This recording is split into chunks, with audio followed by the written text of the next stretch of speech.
Let's welcome to the stage Jazz, Jessie, Mallory, and Ben. Yeah. Well, I'm Jazz. I'm Mallory. I'm Ben. I'm Jessie. And this is Death's Gift, and this is a pitch for a movie idea, and you guys are all producers from Lionsgate, which is a prominent kind of sci-fi movie production studio, and we're looking for funding for our feature film. This film takes place 400 years in the future where people stop dying of natural causes, and this is where scientists who basically in the past while searching for a cure for cancer ends up finding a drug that can be passed on genetically and stops you from dying from natural causes. So you still experience injuries, you still feel as much as you would normally, but you just stop being able to die from it. So if you had cut your arm off, you would bleed out, but you'd still be feeling everything and just be alive. So in this world, basically there are three classes. There's the elites, there's the people who live within a middle city, and then those who would live within the lower city. In our world, the elites live somewhat normal lives. They have a mystical healer amongst them, which keeps their lifespans normal, and they're able to basically live somewhat normal and fruitful lives, unlike those from the middle or lower city.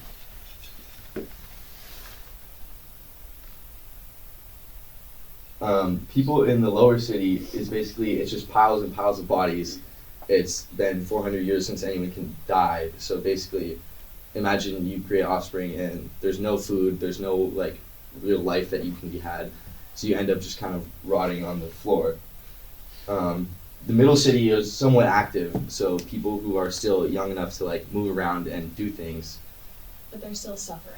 Yeah. And then the upper city is the very elite few, like a couple families who are still able to thrive and also able to die, so they aren't living that way. So this is our main character, Vera. She's the healer that the elites created. She basically has the power to not really heal people, but let them die, kind of. And so for our actor, we casted Thomason McKenzie because she played the role very well.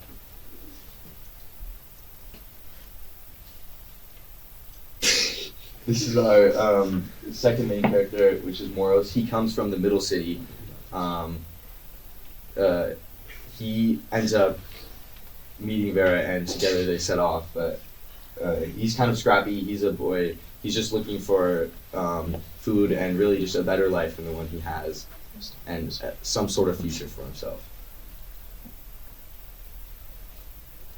This is Jabez. This is kind of our wise character. He ends up giving advice to Moros, and he's kind of the reason he ends up in the upper city in the first place, which we'll explain later. But this is kind of the end game for someone who has been living for 400 years, and so he's alive, but he can't really do anything, can't move.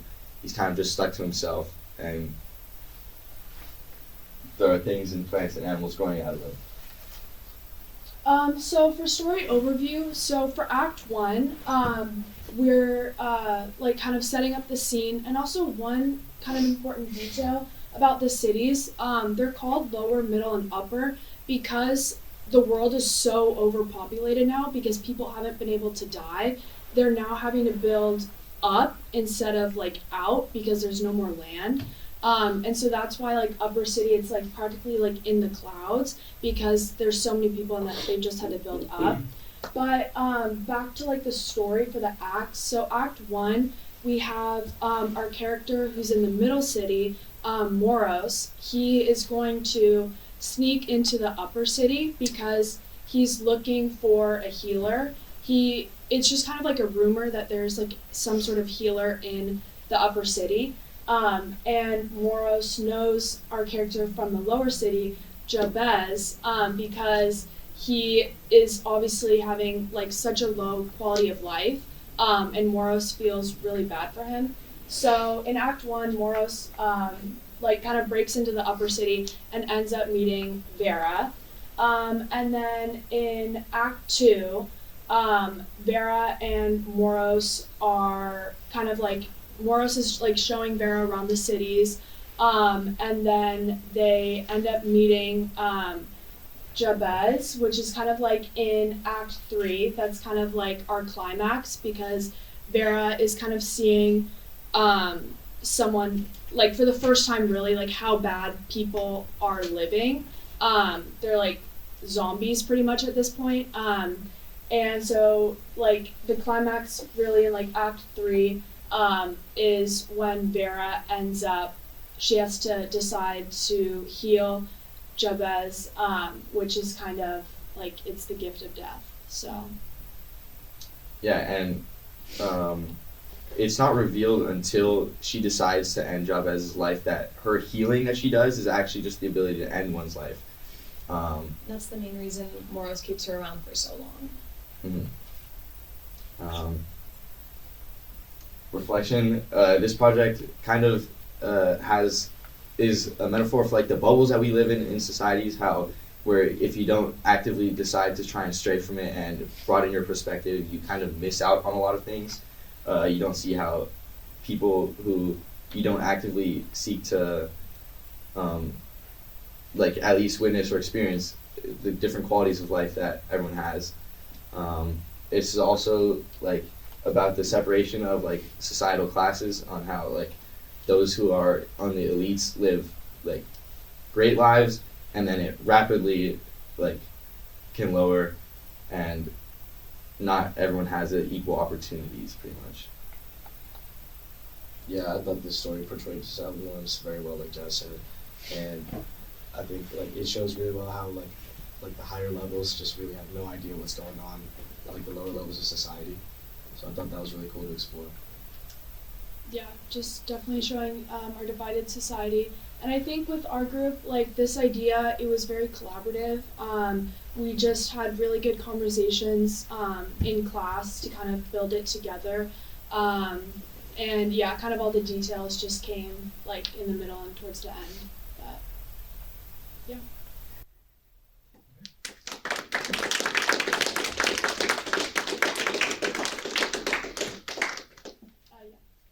So I was wondering, so for like Vera, like how did she get kind of convinced to do this? Like, was she just like, because I'm sure that people have like tried to like get her before. Like, was there something special about like this? I don't remember the name, but like Moros. Like, was he like different, or how did he somehow like get her to actually come? So I think like what we discussed was when Moros like snuck into the elite city, he was captured and placed in jail, and Vera went to visit him because she was interested in what he was doing there, and he basically told her that like her whole life was a lie and that the elites were lying on her, and this interested Vera, so she agreed with him to go to the middle city. Yeah. One detail we didn't really touch on was that, like, in the elite society, they kind of convince you that the lower cities are greedy and they're prolonging their lives for their own sake, and they're the ones that. So the lower and the middle cities also have access to this drug or like science thing? It's been like passed down, like think like, so what we said, this has been going on, no one's died for like 400 years. So maybe like 200 years ago, the like drug or chemical had been passed around to everyone, like it was just mass produced. And because it like plays with genetics, you like, let's say like I had it and then like I had a kid, like I wouldn't need to give the drug to the kid, like it would be like passed on. Yeah. Julia? I have a question about Moros. I saw that you wanted to cast Michael Sarah in the Moros. So I'm just curious about that. Well, I think the original thought there was that Michael Cera is someone, you know, he's often plays characters that have a point to prove but need a little help doing it. But then we decided to kind of go against that. We did forget to change the name on the slides. He's more of a comedic. Yeah, exactly. Yeah. That's Doesn't why we really went in a fit the different genre. direction. I just want to say I really like the cool AI art you played around with. I thought that was really helpful for us to visualize what you were describing. Thank you. I was wondering, it was kind of like hard to wrap my head around like the first time you pitched this to me, but basically the healer is like helps people actually die, right? Yeah, so the members of the elite society, once they like become old enough to where like their lives are not fruitful anymore, they can just have the choice to just pass away and like die, whereas those from the lower and middle cities just have to suffer through it. Is the healer like immortal as well? Like does she? No, that is a same genetic trait. Like it's a different genetic trait, but it's passed down from child to mother, and then Oh, okay, yeah. it's fun. So ultimately, the vision of the world will be to kill off all the 100+ old people and have only the young people, or what's the ultimate goal? Who are you gonna kill? I mean, like, yeah, you would probably, like, the lower city, like, we would probably want to, like, fully wipe out, but it's not, like, a thing about age, because, like, the lower and middle city, like, no matter how old, like, no matter how long that you've been living, like, your quality of life is so low, like, it's, like, if we were to do it like a movie, like, I think, like, seeing it would be very sad, because you're just seeing, like, nobody in these cities would want to live. They're being like forced pretty much against their will, because if they like wanted to die, they can't. Like, you know, there's no, like, they just can't. And so I just think that like it wouldn't be an age thing. We're just trying to take people out of their misery. Wow, Yeah. it's a sad story. It So- is, yeah. Even the young people down in these like lower levels are suffering as well, and so like because you say that when they get super old they become dysfunctional, but they can't die. Does that still mean that the like younger people are dysfunctional? I wouldn't assume so. Right? Yeah, Well, they can't eat. Like, there's no food. Yeah, They're so- still suffering. It's just like living hungry forever. So why would people have kids then? Yeah, exactly. Well, it's the same reason why even Like kids. it's just like a fact of like life. Like people have kids, people pass on. Even though there is no future, there is at least like active life that you can give to someone else in the hopes that they'll have a better future than you did. Like Like it's love not. still exists. Like it's not like, you know, I don't know. But yeah. Or Do they have sex for pleasure in the lower? Like probably, yeah. So like I mean that results in kids. right? exactly, yeah. So It might be one of the few pleasures they have. exactly, like you never know. Yeah. So. Sorry, that was awkward. I had to say.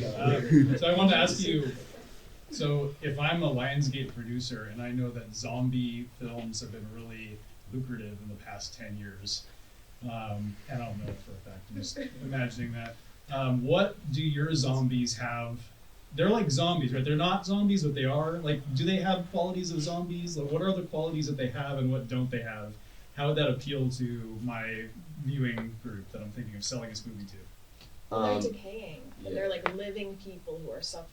Yeah. They have more like conscious to them. So imagine like walking down the street and like you see like in a back alleyway and there's just like plants growing out of people, or like people walking around with like literal things like a mushroom on their shoulder, let's say, for example, because like their bodies are like kind of decrepit, but Like still they're like one with Earth somewhat practically if functional. they've been alive for Okay, like 300 years. so they're actually integrated into the landscape. Yeah. That's interesting. That's an interesting visual idea. But if they bite me, they're not going to infect me, right? No, No. Okay. Yeah. but you might get eaten if someone's really hungry. Okay. Noted.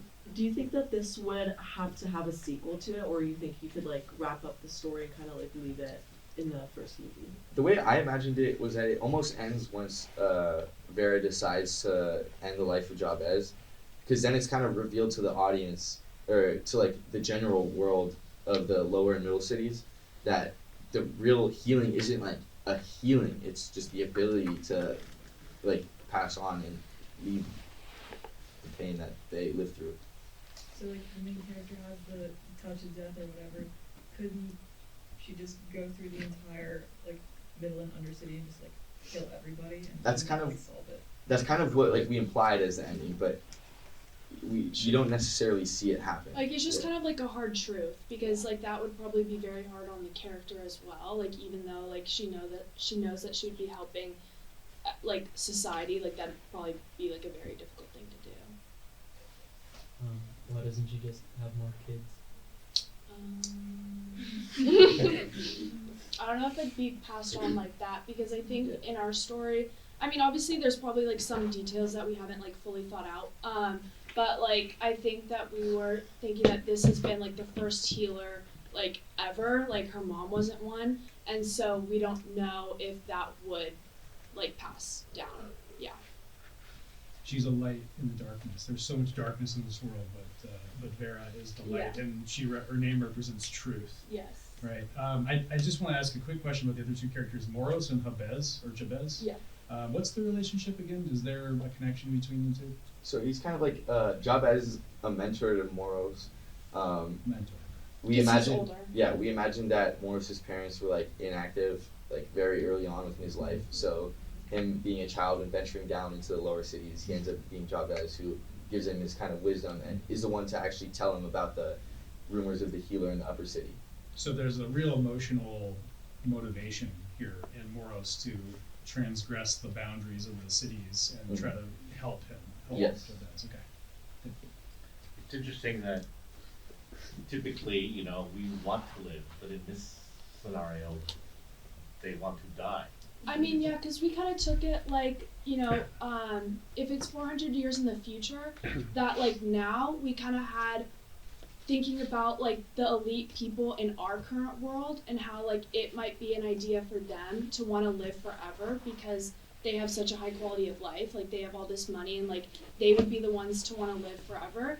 But people that like don't have all those resources or don't have such a high quality of life, they probably don't want to live forever. You know, they're fine with having that time limit.